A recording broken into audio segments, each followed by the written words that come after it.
ನಾನಿವತ್ತು ಹೋಗ್ತಾ ಇದ್ದೀನಿ ರಾಯಚೂರಿಂದ ನಮ್ಮೂರಿಗೆ, ಅಂದರೆ ಸಿರ್ವಾರ್ಗೆ. ಯಾಕಪ್ಪ ಅಂದರೆ ನಮ್ಮೂರಲ್ಲಿ ಜಾತ್ರೆ ಇತ್ತು. ನಾನು ಬರೋದ್ರಲ್ಲಿ ಕಂಬ ಎಲ್ಲ ರೆಡಿ ಮಾಡ್ತಾಯಿದ್ರು.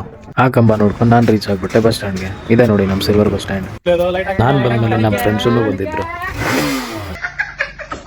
ಈ ಜಾತ್ರೆನ ನೋಡೋಕ್ಕೆ ಸುತ್ತ 10 ಜನರನ್ನು ಬರ್ತಾರೆ. ಮಾತು ಕಮ್ಮಿ ಮಾಡಿ ನಾನು ನಿಮಗೆ ನಮ್ಮೂರು ಜಾತ್ರೆನ ತೋರಿಸ್ತೀನಿ ನೋಡ್ರಿ.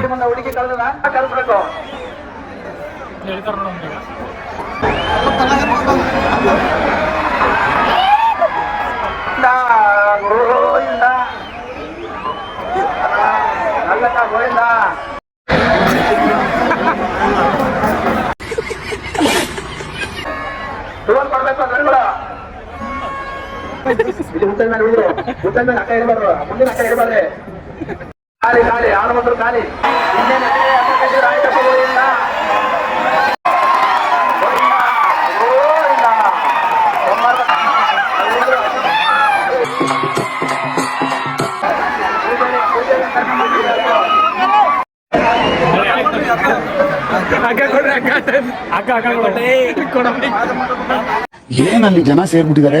ನನ್ನ ಲೆಕ್ಕದಲ್ಲಿ ನಾನು ನೋಡಿಲ್ಲ ಬಿಡಿ. ನಾವು ಅಷ್ಟೇ, ನಾನು ಒಂದ್ ಕಡೆ ಒಂಥರ ಪ್ರವಾಹ ಬಂದಂಗೆ ಬಂದ್ಬಿಟ್ಟವ್ರೆ ಫುಲ್ಲು.